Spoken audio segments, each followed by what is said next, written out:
Comme c'est Yutet qui se lève, on va essayer de marquer le coup quand même sur... Elle a pas réussi à m'avoir le rendez-vous. Sur Yutet qui se lève. En deux mots d'abord, qu'est-ce que c'est Yutet qui se lève? On appelle ça Rosh Hashanah la Chassidoute, parce que c'est pas simplement la libération du Admor Hazaken du Balatania, mais c'est aussi la libération de la Chassidoute. C'est-à-dire quoi la libération de la Chassidoute? C'est que la Torah, en fait, c'est un dévoilement qui vient Mina Shamayim. Et ce dévoilement, il s'est fait par étapes successives. Et il y avait des étapes qui ont précédé Matan Torah. Il y a eu Matan Torah. Il y a eu ensuite le dévoilement de niveau dans la Torah Shibéalpé, des dévoilements dans la Kabbalah. Et puis, bien que tout était déjà là, mais la Chassidoute, elle marque le dévoilement d'un aspect de la Torah qui est encore plus pnimi que la Kabbalah.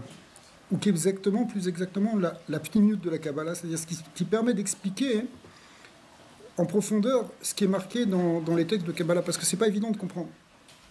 Non seulement c'est pas une question que c'est pas évident de comprendre, c'est que la lumière qui est contenue dans cette Torah, du Harizal par exemple, elle se révèle avec la Torah du Baal Shem Tov.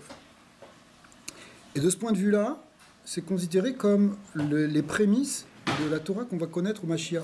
C'est connu, hein. Le Rabbi explique que la Torah qu'on va avoir, la Torah du Mashiach, celle d'aujourd'hui, celle qu'on connaît aujourd'hui, comparativement, elle est comme un Hevel. Très fort.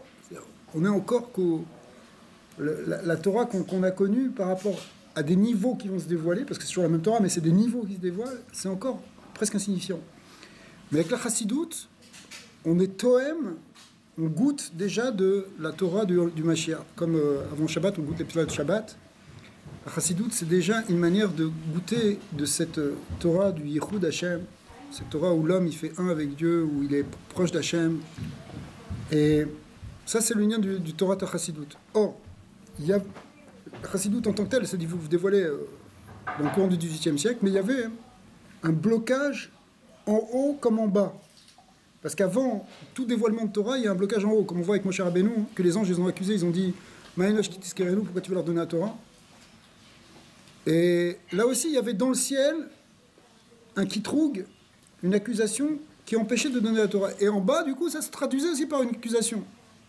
C'est pour ça que ceux qui ont condamné, enfin qui ont dénoncé le Admor Hazaken sur des calomnies évidemment complètement fausses, des accusations de trahison, etc., ils étaient motivés, peut-être inconsciemment, poussés par cette force-là d'opposition au dévoilement de la lumière. Il y a une résistance au dévoilement de la lumière. Et en fait, le lien de Yutet Kislev, c'est pas une fête Chabad. D'ailleurs, ça a été Mekoubal chez la plupart des Chassidim. Les Chassidouyot, on marque Yutet Kislev. Mais pourquoi? Parce que c'est quelque chose qui est le début d'un dévoilement. Et en même temps, à chaque fois qu'on repasse par là, on revient à ce début. C'est pour ça que c'est comme un Rosh Hashanah, parce que Rosh Hashanah, c'est le début de quelque chose, c'est le début de l'année, mais en fait, c'est le début de la création. C'est un début d'un dévoilement aussi. Maintenant, Yutet Kislev, c'est un début de ce dévoilement. De ce dévoilement qui est si fondamental, dans lequel c'est pas simplement un niveau de Torah qui se dévoile, c'est la Torah essentielle. Ou plus exactement, la Torah qui parle de l'essence de Dieu. Quand on parle de l'essence de Dieu dans la Chassidoute, c'est pas Atzmuto en tant que tel. Le Rabbi Racha va expliquer, d'autres Bamarim aussi, va expliquer que c'est le dévoilement de ce qu'on appelle la Malchut de Ensof, le Or Ensof, qui est le Gilouï de Atzmut, le dévoilement de son essence. Et à Rosh Hashanah, la Chassidoute, pendant Yutet Kislev et Kaf Kislev, parce que c'est 2 jours, il y a on peut toucher, c'est un début de ce dévoilement-là. Ouais. Au moment de la création du monde, c'était un début de dévoilement. Au moment de Matan Torah, Shavuot aussi, c'est un Rosh Hashanah. D'accord? Et il y a une idée que ça commence. Alors, de ce point de vue, étant donné que ce qui se dévoile, c'est l'essence d'Hachem qui se dévoile dans la Chassidoute et donc dans Yutet Kislev, ça prend même un terme, le Rabbi Rachav l'a appelé Chag HaChagim, la fête de toutes les fêtes, parce que à la limite, tous les autres dévoilements qu'on a eu avant, mais qui sont des niveaux inférieurs finalement par rapport à ce niveau de l'essence, ils dépendent de ce niveau de l'essence, qui est le Nyan qui se révèle à Yutet Kislev, par la Chassidut. Donc, c'est sûr qu'on pourrait dire, oui, mais attends, c'est une coutume Chabad, etc., et c'est seulement les Chassidim qui font ça. En fait, les Rebbeim m'ont expliqué que ça a l'air comme ça, mais à un niveau beaucoup plus profond, c'est une date qui était là prévue depuis Maaseh Bereshit. Ils sont très sérieux. C'est pas un ribouille or. C'est une date qui était prévue depuis Maaseh Bereshit, mais il y a des dates qui se sont dévoilées au fur et à mesure de l'histoire. La date de Purim, elle ne s'est pas révélée tout de suite. D'accord ? Hanouka non plus. Mais pourtant, Hanouka et Purim, ça existe dans les principes séphirotiques qui sont antérieurs à l'existence du monde. Et donc, c'est ça. Parce que tout ce qui existe en bas a son shoresh en haut. Mais son shoresh en haut, il est intemporel. Il est avant le temps, avant l'existence. Mais comme les choses, elles se dévoilent d'une manière temporelle dans ce monde, au fur et à mesure qu'il y a des événements, il y a des événements qui révèlent. Pessar, il a fallu attendre Yetziat Mitzrayim pour qu'il y ait un concept de Pessar qui puisse apparaître, bien que on voit qu'Avram Avinu il faisait déjà Pessar. C'est-à-dire qu'il accédait au secret de Pessar, à l'idée même de Géoula qui est contenue dans Pessar. Il pouvait le percevoir déjà avant, parce qu'il accédait à ces mondes supérieurs. Alors, vous allez me dire, mais peut-être Yutet Kislev aussi, peut-être d'ailleurs. Ouais. Abraham Avinu l'a protégé jusqu'au café. Adko, c'est marqué les yeux jaunes. Ouais, l'idée de Hanouka. C'est lui qui avait Hanouka, si ouais. Il a fait. Il a fait. Non, ma question est venue, donc. Ouais. Bon, il y a eu le dévoilement, on a eu la Torah. Après, Rabbi Shimon Bar Yochai, lui, il avait le secret de la Torah, c'est ça. Et Rabbi Akadosh, lui, il a expliqué ce que Rabbi Shimon disait. Ouais. Enfin, c'est la pneumonie du Zohar. Il a rendu plus accessible, c'est ça ou même pas? C'est pas plus accessible. Il y a des passages du Zohar qui sont très profonds, tellement profonds que, en fait, ils cachent derrière eux toute la doctrine du Harizal. La doctrine du Harizal, c'est pas une doctrine du Harizal comme quelqu'un une doctrine d'un homme. C'est justement, il a structuré, il a expliqué ce qui est marqué dans ces passages profonds qui sont dans le Zohar, qui s'appellent les hydrotes en particulier. Et après ça, le Harizal, il dit des choses qui restent très symboliques. Ou à la limite, d'ailleurs, il faut faire très attention. Le Baal Shem Tov s'est battu contre une interprétation trop matérialisante, entre guillemets, de la Kabbalah, en particulier de la Kabbalah du Harizal. Parce que si tu crois qu'il y a une espèce de mécanique en haut avec des sphirotes qui s'emboîtent les unes dans les autres, etc., comme une structure, mais tu es en train d'être mitgashem. Mitgashem, ça veut dire que tu es en train d'épaissir, de matérialiser quelque chose qui est totalement abstrait. Parce qu'il n'y a rien de physique là-haut. D'accord ? Même quand on dit là-haut, c'est pas là-haut. Tout est symbolique ici. Il y a d'autres gens qui avaient, après le Hari Akadosh, il y a d'autres gens qui avaient cette compréhension. Oui, il y a toujours eu les petits gens. Mais il y a la lignée de la Kabbalah qui a continué. Et eux, ils comprenaient exactement ce qui se... Bien sûr qu'ils comprennent. Voilà. Bien sûr qu'ils comprennent un petit mieux du Harizal. C'était très restreint, c'est ça par les gens. Ça reste restreint. Ça reste... La Chassidoute, elle permet d'avoir un dévoilement qui permet de comprendre les secrets qui sont dedans. Et en même temps, elle peut se véhiculer et se propager sans utiliser les termes de la Kabbalah. Si elle les utilise, ça peut enrichir encore plus. Quand il y a une union entre la Chassidut et la Kabbalah, c'est quelque chose qui donne un niveau encore beaucoup plus grand. C'est le secret de l'union de Mashiach ben Yosef, Mashiach ben David, parce que Beklalout, l'union de Chassidut, c'est lié avec la force qu'on appelle Mashiach ben David. Et la Kabbalah, c'est la force de Mashiach ben Yosef. Et quand les deux sont unifiés, ça donne ce qu'on appelle David Malé, David avec le Yud. Et David avec le Yud, ça veut dire le Yud de Yosef qui est écrit dans le mot David. Il représente l'union, en réalité, de la Kabbalah et de la Chassidut, d'un certain point de vue. Maintenant, même quand la Chassidut n'utilise pas les termes de la Kabbalah, elle propage une lumière et une connaissance, justement, d'Hachem et de l'homme, c'est-à-dire de l'homme dans sa relation avec Hachem, qui peut se véhiculer, qui peut être comprise par tout le monde. Aussi bien le Baal Shem Tov savait parler aux plus grands érudits qu'aux villageois les plus simples qui savaient à peine lire. Et il savait à chaque fois les amener à une connaissance d'Hachem et une connaissance de la manière de connecter avec Hachem. C'est ça le but de la Chassidut. Le but de la Chassidut, c'est pas qu'il y ait simplement une connaissance théorique et philosophique sur des concepts abstraits du divin, c'est que on puisse amener dans notre vie, y compris notre vie quotidienne, cette lumière. C'est-à-dire qu'on soit éveillé à une lumière, à une conscience spirituelle, même dans notre vie matérielle, et ça, même pour les gens les plus simples, parce que, étant donné que cette lumière, elle vient d'un niveau qui est ce 5e niveau, après le Pardes, dont j'ai parlé tout à l'heure, Pshat Remesh Drasod. Après ça, il y a ce qu'on appelle Raza des Razines, le secret des secrets, qui correspond, les 4 premiers niveaux correspondent au Shem Yud Ke Vav Ke. Yud Ke Vav Ke, ce sont les 4 lettres qui correspondent au Pardes. Quand on va du bas vers le haut, c'est-à-dire le Pardes, c'est le Pshat, c'est le premier niveau, ça correspond au dernier et du tétragramme. Ensuite, le Remez, c'est le Vav, c'est un pin. Après, c'est quoi? C'est le Drash. L'interprétation, c'est déjà l'étude en profondeur. Les Drashot, ça c'est quoi? Ça, c'est le premier et du tétragramme, la Bina. Et après ça, c'est le Yud, qui est la Chorma, qui est la Kabbalah. Et après, il y a le Kotso Shel Yud, qui correspond à Adam Kadmon, qui correspond au Keter, qui correspond ici à la Chassidut. D'accord. Donc la Chassidut, elle vient de ce niveau de Hak, ce niveau de Keter Elion. Et comme elle correspond à ce niveau-là, ça correspond à ce qu'on appelle un Or Makif, et non pas un Or Pnimi, puisque les 3 premiers niveaux sont de Begeder, Nefesh, Ruach, Neshama, qui sont Pnimi, alors que les 2 derniers niveaux sont Chaya et Yechida. La Kabbalah, c'est Chaya, qui est déjà un Or Makif. Ça transcende l'esprit. Quand tu lis l'Arizal, il y a une logique dedans, évidemment, mais c'est une logique qui est au-delà de la logique humaine, mais c'est une logique divine déjà. Il y a une logique quand même. Et on peut arriver à rentrer dans cette logique.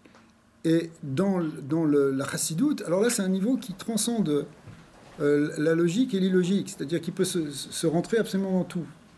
D'accord? C'est ce 5e niveau, il réunit le limité et l'illimité. La Chassidut, elle peut te parler de choses les plus profondes et en même temps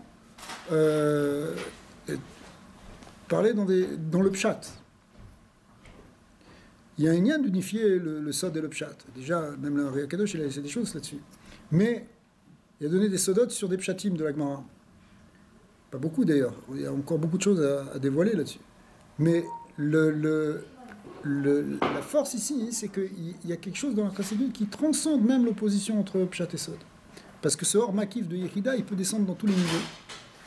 Le Geder de Adam Kadmon, il peut se révéler aussi bien au niveau de Hatzilut qu'au niveau de Malchut de Assia. Parce que la Bechina de Hak, elle descend jusque dans Bia, et elle est donc dans les niveaux les plus bas. Au contraire, il y a un guilouille de Hak dans les niveaux les plus bas. C'est-à-dire ce qui est plus haut peut se révéler dans le plus bas.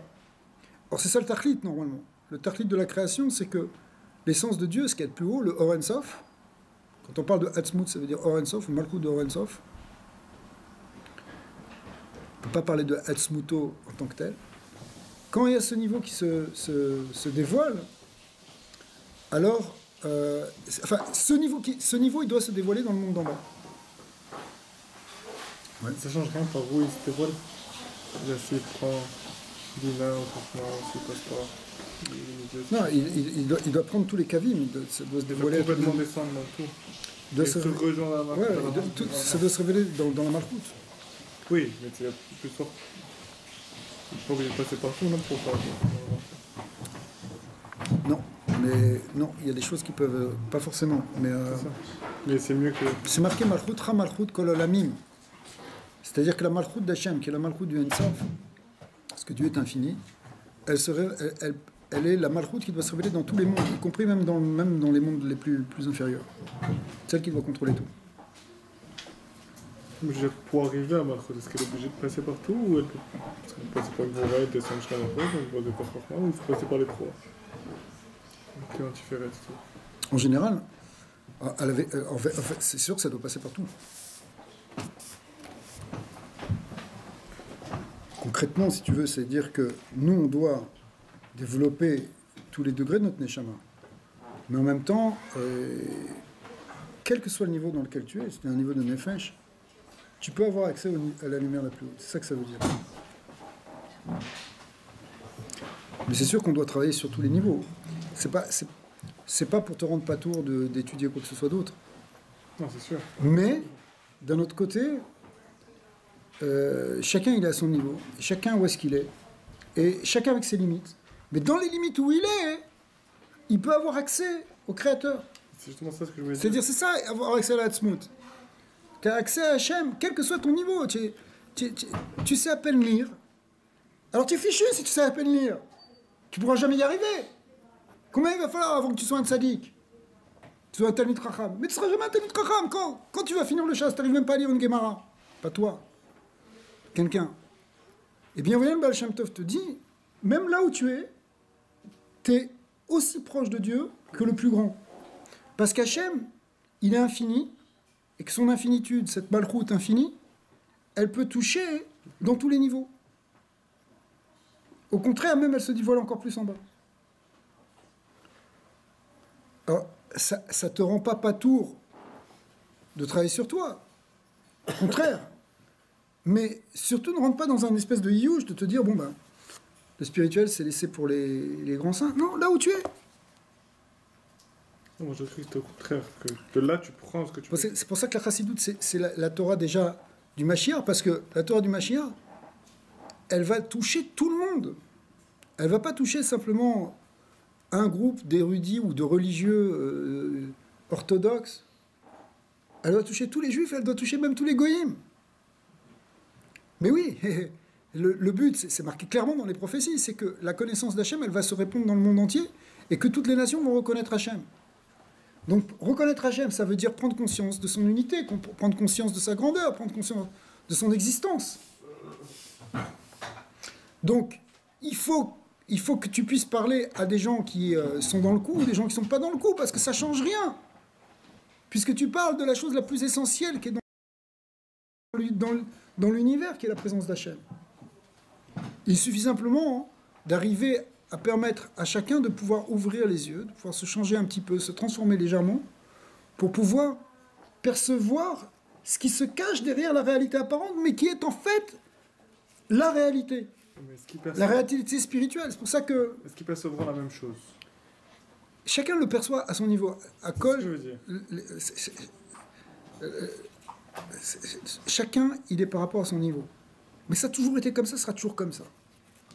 Mais quel que soit, parce que ça dépend de ton Kéli. Ton Kéli va révéler plus ou moins. Mais quel que soit le Kéli peut recevoir. Et il peut recevoir l'essence. Baal Shem Tov explique que quand tu saisis un peu dans l'infini, quand tu saisis Hachem, tu saisis un petit peu, tu saisis tout. C'est comme si l'image, si je t'attrape par le bras, ça veut dire que je t'ai attrapé entièrement, je t'ai attrapé par le bras, donc je te tiens.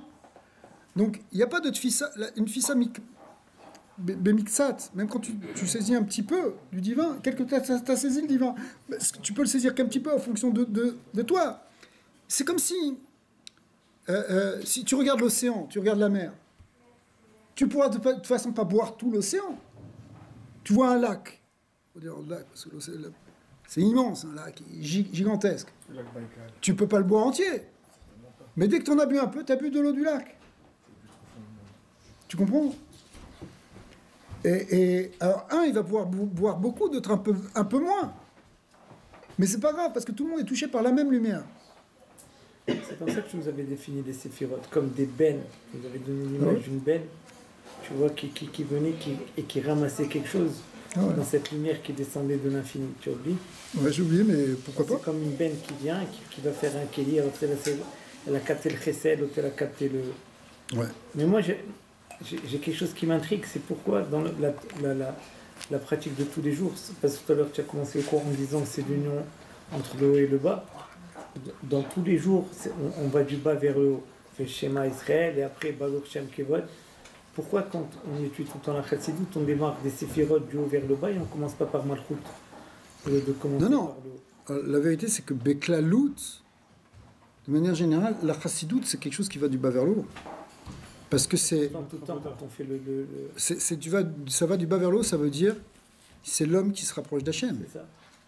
Mais quels que soient les niveaux dans lesquels tu es, quel que soit l'endroit où tu es dans le chemin, Hachem, il est là.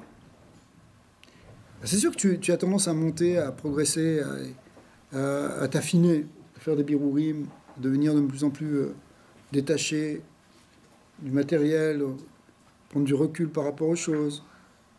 pas être tombé dans toutes les pièces du jeu, etc. Petit à petit, tu avances. Mais où que tu sois, c'est pour ça, même si tu es dans un niveau, même si tu te casses la figure, même si tu es en train de tomber, même si tu as glissé symboliquement, Hachem il est là. Dans Astara chez Betor Asara, et même dans le Cher, l'Ineka. Ça c'est. Ouais, exactement. Mais je comprends pas l'idée que Ouais. ce concept-là, il se fait à travers la Chassidoute. Je vois pas pourquoi est-ce que ça aurait pas été compris sans ça. Que Hachem, c'est Hachem, Hachem qui est dans la Torah, il est partout. Quand on dit que la Chassidoute, c'est un 5e niveau, etc., ça peut dire que c'est une autre Torah. Non. Ça peut dire que c'est pour ça, c'est dire, c'est une manière d'arriver à comprendre en profondeur la Torah. C'est quoi? Qu'est-ce qui définit la Chassidoute? Le Rabbi Rayet s'est expliqué qu'il y a 3 niveaux en général. On parle d'abord du moussar. Le moussar, c'est quoi? Beklalout, c'est un inyan de Sourmera. C'est quoi Sourmera? C'est Moussar, les sfarim de Moussar, la démarche de Moussar. Elle est essentiellement pour te détacher du mal. Te détacher du mal qu'il y a dans le monde matériel. Des tentations, des pulsions, des illusions. D'accord? Donc le Moussar, il est là, il te fait prendre conscience, il te détache. Après ça, il y a ce qu'on appelle la Chakira. Chakira, qu'on pourrait traduire par philosophie. Et qui est la notion de Asetov, c'est-à-dire on va commencer à réfléchir sur des concepts plus abstraits pour se rapprocher d'Hachem en s'élevant intellectuellement et spirituellement. D'accord? On commence à penser au Créateur, développer notre sechel. Ça, c'est la Chakira. Après ça, il y a la Chassidoute. La Chassidoute, c'est ramener ces concepts spirituels, intellectuels, et dans la Chakira, on peut inclure même quelque part la Kabbalah, et c'est ramener cette pensée élevée, cette étude abstraite sur des choses spirituelles, sur des concepts spirituels, à nouveau maintenant les ramener dans le monde concret, le monde physique. C'est-à-dire que on pourrait dire que la philosophie, que la Chassidoute, c'est une forme de philosophie, c'est une forme de pensée juive, c'est une marchava, on l'inclut dans un courant de pensée juive, si tu veux, tu vois. Mais en fait, c'est comme une forme de moussard aussi, on pourrait le voir aussi comme une forme de moussard. C'est quelque chose, puisque tu travailles aussi sur... Mais l'idée, ça inclut... D'ailleurs, dans la Chassidoute, il y a une dimension de moussard, une dimension de Chakira, une dimension de Kabbalah. Et en même temps, avec l'idée de redescendre ça, de redescendre ces concepts les plus élevés. Si tu dis Chassidoute, des Mamarim de Chassidoute, du Admor HaZaken, tu rentres dans des concepts très profonds de Chakira et de Kabbalah. Et après, tu les ramènes dans ton quotidien. C'est-à-dire que tu vis avec le Yichud Hashem. Parce que finalement, toute la Kabbalah, et toute la Chakira, et toute la Chassidoute, enfin, toute la pensée juive, elle tourne autour d'un concept. C'est le Yichud d'Hashem. C'est d'arriver à Veyadata ve'Hashevota ki Hashem ou Elokim. Dans ce pasouk, Veyadata ve'Hashevota ki Hashem ou Elokim, ve'Hashevota levavecha ki Hashem ou Elokim, tu sauras et tu amèneras dans le cœur, c'est-à-dire tu vas intérioriser que Dieu, que Yud Kevav Ke c'est Elokim, ça s'appelle l'idée du Yichud Hashem. Mais derrière ce Yichud Hashem, c'est l'idée en même temps de... Pour arriver à ça, il faut connaître toute la Ishtalchelut. Il faut connaître toute la enfin, il faut connaître. En théorie, il faut comprendre. C'est-à-dire toute l'étude de la Pnimiut Torah, elle permet d'arriver à réaliser ce passouk. Ça, c'est une des 613 mitzvot. Parmi les 613 mitzvot, on a une mitzvah de connaître que Hachem, il est un. C'est-à-dire, connaître qu'Hachem, c'est pas savoir ça, il est un, enfin, c'est tout. C'est savoir justement, expliquer ça, comprendre ça dans tous les niveaux, malgré toute la multiplicité, malgré tous les mondes, malgré etc. Malgré l'opposition entre le bien et le mal. Cette connaissance-là, c'est une des 613 mitzvot, mais c'est une des 613 mitzvot qui a une valeur énorme. Le Morazakel explique dans le Tanya qu'elle a une place spéciale, cette mitzvah. Parce que c'est cette mitzvah-là qui développe notre neshama, et qui développe justement notre neshama pour le Olam Haba. D'accord ? Donc on a une mitzvah de connaître Hachem. Au fond, derrière toutes les 613 mitzvot, il y a cette mitzvah qui est centrale. Parce que toutes les mitzvot sont là quelque part pour qu'on connaisse Hachem. Elles ne sont pas là que pour ça, parce qu'elles sont là aussi pour faire un birour du Gashmi. Mais en fait, quelque part, même ce birour du Gashmi, il est là pour que Dieu se révèle dans le Gashmi. C'est-à-dire pour qu'on arrive à ce que dans le monde, y compris dans le monde physique, qu'on puisse connaître que Dieu il est un. Donc, derrière cette idée de Yichud, il y a finalement l'essence même de toute la Torah. C'est pour ça que toute la Torah aussi, elle est contenue dans le pasuk Shema Israël, Hashem Elokeinu, Hashem Echad. Comme dit le Rambam, quand on fait ça, on accomplit le premier des 10 commandements qui est Anochi Hashem Elokecha. Qu'est-ce que tu fais du fait que Dieu il est un, Anochi Hashem Elokecha, en quoi c'est un commandement? C'est un commandement de le savoir, de l'intégrer. Comment tu fais ça? Quand tu le répètes chaque jour. Shema Israël, il faut entendre que Hashem est un, le Yichud. Ouais. Mais Hashem est un, c'est un concept philosophique. C'est un concept abstrait, tu peux réfléchir, etc. Mais le vif, c'est une autre dimension. Parce que c'est bien de savoir que Dieu il est un, mais si maintenant tu paniques dès qu'il y a quelque chose, ou que tu es dans une vision complètement, dans ton existence, tu es complètement dans la dualité, ce qu'on est tous, parce que ça prend du temps d'intégrer l'unité. C'est seulement les tzadikim. Quand Nahum Ish Gamzu, il dit qu'il n'y a que le Tov, qu'il n'y a que Hachem, il le vit, lui. Il peut dire Gamzu les Tova, il voit du bien dans tout. Mais nous, dès qu'il nous arrive le moins de pépins, on panique. Parce qu'on est dans ce petit niveau. Dans ces cas-là, pourquoi on fait des prières pour la Parnassa? Pourquoi on fait des prières pour la Refoua? On prie. Dans ces cas-là, on ne devrait pas prier, on devrait dire tout est bon, tout est pour le bien, c'est des typonymes. C'est ça le truc. Pourquoi les rabbinim ils font des prières pour tout ça?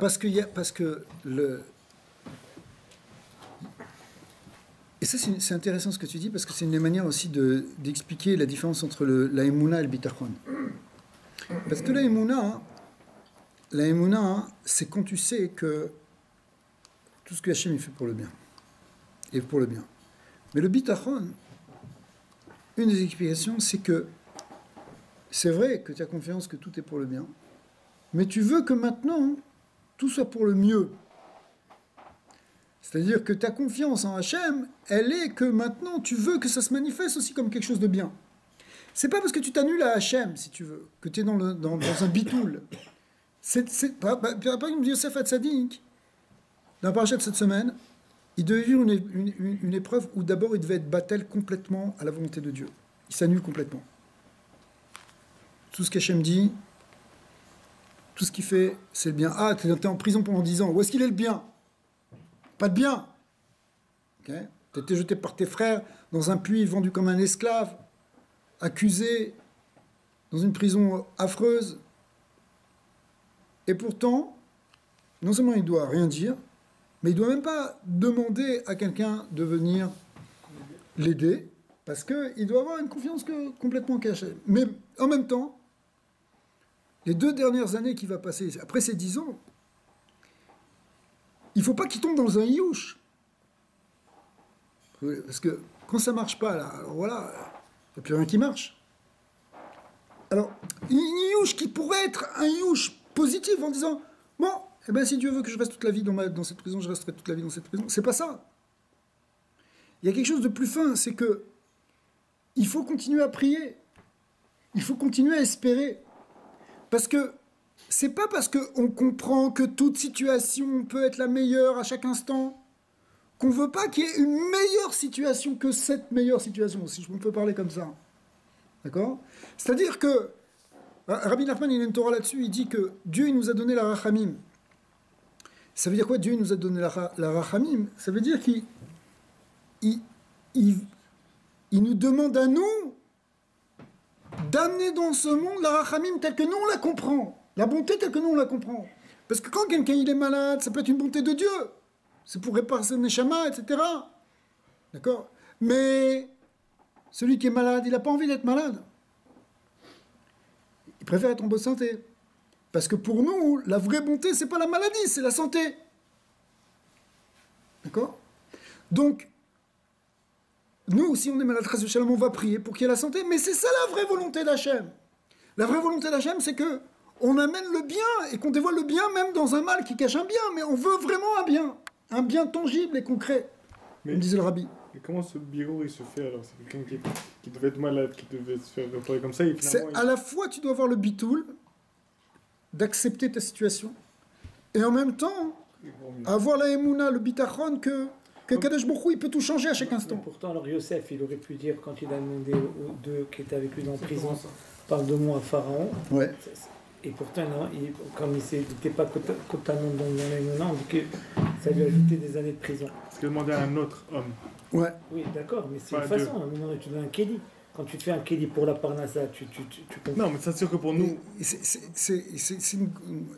C'est pas évident de comprendre ce problème et de répondre directement. Parce qu'on voit par exemple qu'Yaakov Avinu, lui, il a fait intervenir des choses logiques. Il a commencé à prendre des bâtons, à les tailler, faire des calculs, etc. pour sa parnassa. Il a fait son kéli, comme tu dis. Parce que lui, c'est comme ça qu'il devait faire. Yosef, il devait passer par un inyan où il devait d'abord passer par un bitoul complet. Pourquoi? Parce que c'est le Bechina de Ben Yosef. Chacun de nous, on va apprendre à c'est quoi notre comment on doit agir. C'est pas évident, ça dépend de ton Shoresh Neshama, et ça dépend aussi de la période de laquelle tu es dans ta vie, et de l'épreuve que tu as. Des fois, mais Bederer Klan, comment les gens simples, on fonctionne de manière simple, et si quelqu'un il a besoin de quelque chose, il doit prier pour. On n'est pas...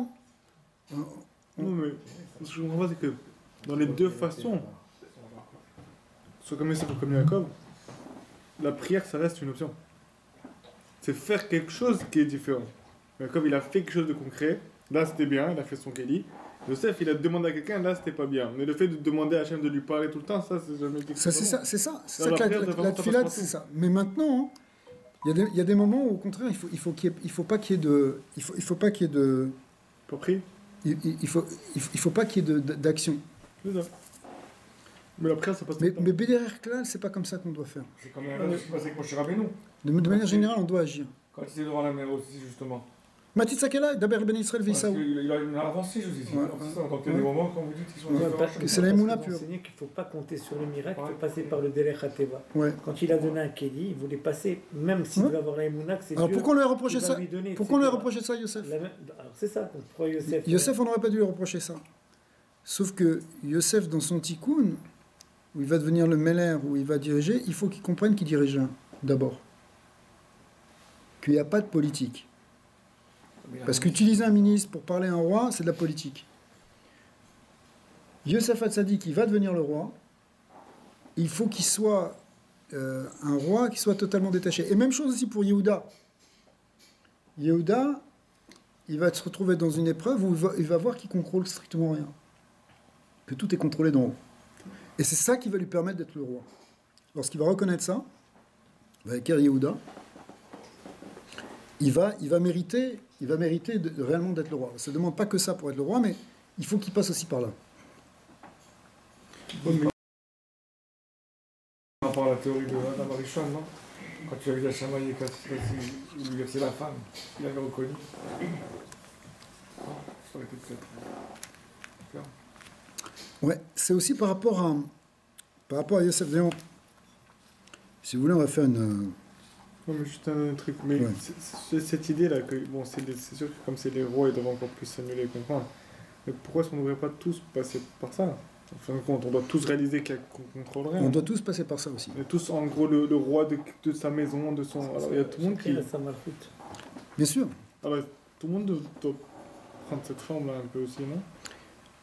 Et il y a... le problème, c'est... Qu'est-ce que tu en fais concrètement? Mais c'est sûr que c'est une dimension qu'il faut intégrer dans notre avoda. Les épreuves de la vie, entre guillemets, t'amènent forcément à des fois des situations où tu es obligé de lâcher prise. Où tu comprends que c'est pas toi qui as le pouvoir de la chose. En général, tu aimes bien régler tes problèmes et tu aimes bien agir et fonctionner. Mais il y a des moments où tu es poussé dans une situation où la seule chose que tu peux faire, c'est dire, bon, Hachem, c'est pas toi, comment je vais faire? Et chacun par rapport à sa vie. C'est-à-dire, ça peut prendre un exemple, ça peut être dans la parnassa, l'autre, ça peut être dans la santé, ça peut être dans la relation avec son enfant, dans n'importe quoi. Il y a des moments où on est obligé de lâcher. Et c'est pour notre bien. Parce que l'idée qu'on peut tout contrôler, c'est une idée idolâtre. Parce qu'on ne laisse pas la place à Hachem. Alors là, il faudrait toujours lâcher. Il faut toujours lâcher d'une certaine manière et toujours se battre d'un autre côté. Tu comprends? C'est-à-dire, Avram Avinu, il dit, moi je suis Efer Ve'afar, je suis rien du tout. Mais il va se battre avec Hachem dans la tefila. Rachel, elle est stérile, elle est complètement stérile. C'est-à-dire, médicalement, elle ne peut pas avoir d'enfant, c'est impossible. Elle n'a pas, elle ne tombe pas enceinte, c'est impossible, elle ne peut pas. Mais elle va se battre par la prière, par les cris, par les pleurs, elle va prier, jusqu'à ce qu'elle va avoir des enfants. Elle va appeler Naphtali. Naphtali, c'est quoi? Ça veut dire, je me suis battu par, comme ça on explique, je me suis battu par la prière. Ça veut dire que, d'un côté, tu acceptes ton sort, et d'un autre côté, tu te bats pour amener un mieux. C'est ça un juif. Un juif, il accepte que tout vient d'Hachem, mais il veut changer le monde. Il veut enlever l'écran qui voit l'Hachem. Et donc, il voit le vrai bien. Ça, c'est bitachon. Ouais, ça veut dire c'est le bitachon, parce que sinon, c'est une forme de youch. Tu dis, bon, alors, mektoub, c'est tout, c'est le mazal, c'est comme ça, c'est le karma. Voilà. Ok, t'as un gilgoul comme ça. Et tu dois accepter que c'est comme ça que tu viens, ta neshama, elle est venue parce qu'elle est venue pour faire ce tikkun-là, ou pour faire ce tikkun ashrina-là, parce qu'elle est venue sous ce miyuta levana, et elle doit recevoir telle et telle chose. Mais d'un autre côté, tu continues à espérer un mieux. Parce que même On a accepté qu'on est descendu en galoute. Mais c'est pas pour autant qu'on a fait youch, et qu'on a dit on reviendra jamais. Alors voilà, on est fini pour l'éternité. Non, on reviendra à Yerushalayim. La preuve, c'est qu'on revient en ce moment à Yerushalayim. Tu sais, ce qui est fort, c'est qu'après, c'est un peu comme si on limite Hachem si on fait ça. Parce qu'on dit comme ça, voilà, Hachem il a son plan, et même si ça peut pas changer. C'est ça qu'on dit quand on fait C'est ça, c'est un peu limiter Hachem, le bloquer, et dire bon, si c'est comme ça que je dois être, alors je vais être comme ça, et ça peut pas changer. Mais au contraire, c'est que si Hachem il contrôle vraiment tout, il peut changer. Donc le seul libre arbitre qu'on a, il est toujours le même. Il n'est jamais varié. C'est reconnaître que tout vient de Dieu, et c'est tout. Et de faire pour le mieux. Oui, et en même temps, d'avoir un désir de changer, d'avoir un désir de bien, d'améliorer, parce que et de l'améliorer concrètement. Pourquoi la mitzvah de Tzedaka est marquée tellement de fois dans la Torah? Et pourquoi elle est considérée comme la mitzvah par excellence, cette Tzedaka? Parce que le Tzedaka, c'est vouloir changer le monde. Il y a des pauvres. Alors, à Sdom, on va te dire, il est pauvre, bah, tout battre pour lui. Il n'a qu'à pas être pauvre. On va rien faire pour lui. Il est né pauvre, tant pis pour lui. Eh bien, la Torah vient te dire, s'il est pauvre, tu dois t'occuper de lui. C'est la question qu'il a posée au Chacham, non? Donc ça veut dire que tu dois changer le monde. Tu dois amener la justice dans ce monde. C'est injuste qu'un pauvre. Parce qu'on aurait pu dire que... D'un côté, c'est juste, parce que c'est sûrement pour quelque chose qui doit l'être. Et même peut-être quelque chose de très bien, même pas simplement pour réparer une faute, mais parce que c'est partie du tikkun ashrina. Mais il me colsait, toi, dans ta conscience d'homme, et tu veux amener tu veux amener le divin dans l'humain, pas voiler le divin par l'humain, mais amener le divin dans le plan des hommes, tu dois réparer cette injustice. Et si quelqu'un n'a pas à manger, tu dois lui amener à manger. Même si Hachem a fait en sorte qu'il devait être pauvre au début. Parce qu'en fait, ce qu'il attend, c'est que toi, tu changes les choses. Parce que le monde, le niveau d'existence dans ce Olam Hazé, il est défectueux, d'une certaine manière. Pour l'arranger. Et on est là pour l'arranger. C'est le message de la Chassidut, transformer le mal en bien.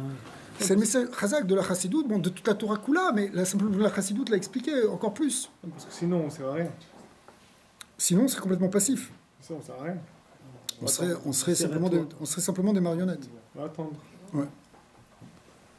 Mais les gens, ils se servent.